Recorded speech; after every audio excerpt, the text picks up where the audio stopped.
السلام علیکم YouTube family, got motive with رفت کے ساتھ حاضر ہوں۔ آج کی ویڈیو میں آپ کے ساتھ اشفاق احمد کے مشہور اقوال شیئر کروں گی۔ جھوٹ بولنے کے بعد ایک اچھے حافظے کی ضرورت ہوتی ہے۔ مجھے ان لوگوں کی پرواہ نہیں جو میرے دشمن ہیں، محتاط ان لوگوں سے ہوتا ہوں جو میرے ساتھ ہوتے ہوئے ذہن میں بغض اور نفرت رکھتے ہیں۔ اکثر لوگ اپنی گفتگو سے غیبت، تہمت اور بہتان نکال دیں تو باقی صرف خاموشی رہ جاتی ہے، جو کہ ایک بہترین عبادت ہے۔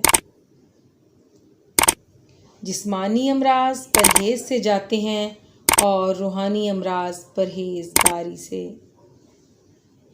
ایک غیبی اصول یہ بھی ہے، جو تقسیم کرو گے اسی چیز کی تمہارے پاس فراوانی ہو جائے گی، پھر وہ دولت ہو، عزت ہو، علم ہو، محبت ہو، درگزر ہو، کھانا ہو یا آسانیاں۔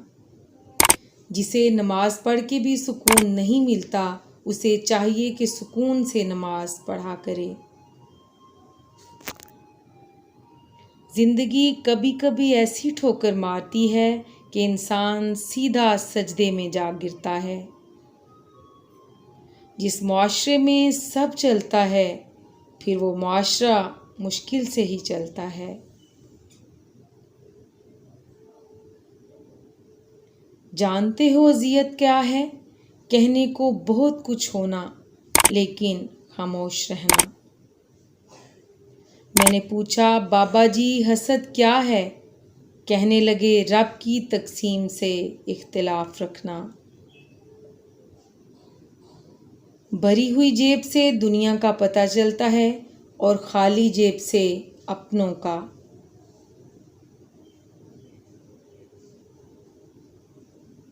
ہر چیز کا صدقہ ہوتا ہے اور عقل کا صدقہ یہ ہے کہ جاہل کی بات کو برداشت کرو۔ بابا کہتے ہیں، دکھ تو روحانیت کی سیڑھی ہے، ان سے مت گھبرایا کرو، خوشی مناؤ کہ اس مہربان رب نے تمہیں چن لیا۔ میں جانتا ہوں کہ کچھ تو ہوں، کیونکہ میرا رب کوئی بھی چیز بیکار نہیں بناتا۔ میں علم سے اتنا متاثر نہیں ہوں جتنا کردار سے ہوں۔ علم کم تر چیز ہے، کردار بڑی چیز ہے۔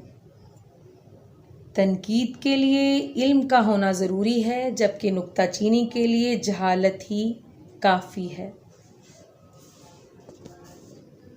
برداشت کے ساتھ حالات ضرور بدل جائیں گے، بس اندر ہی اندر ذرا مسکرانے کی ضرورت ہے۔ یہ ایک راز ہے جو اسکول، یونیورسٹیوں اور دیگر اداروں میں نہیں سکھایا جاتا۔ دوران گفتگو سب سے بڑی غلطی جو ہم کرتے ہیں وہ یہ ہوتی ہے کہ ہم سمجھنے کے لیے نہیں سنتے، بلکہ جواب دینے کے لیے سنتے ہیں۔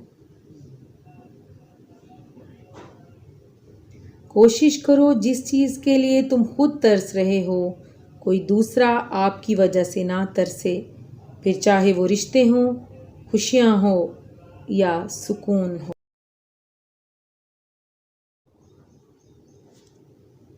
اور آخر میں تھا، میرا رب تھا اور میرے اعمال تھے۔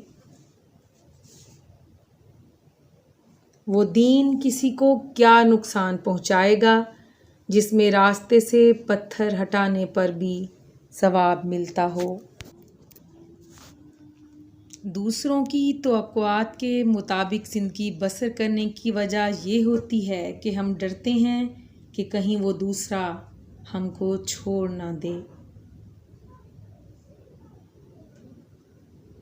کوشش کریں مرنے سے پہلے اللہ کو پیارے ہو جائیں۔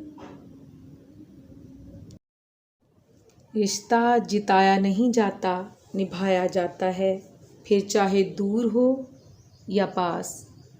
صبر کا گھونٹ دوسروں کو پلانا آسان ہے، خود پیتے ہوئے پتہ چلتا ہے کہ ایک ایک قطرہ پینا کتنا مشکل ہے۔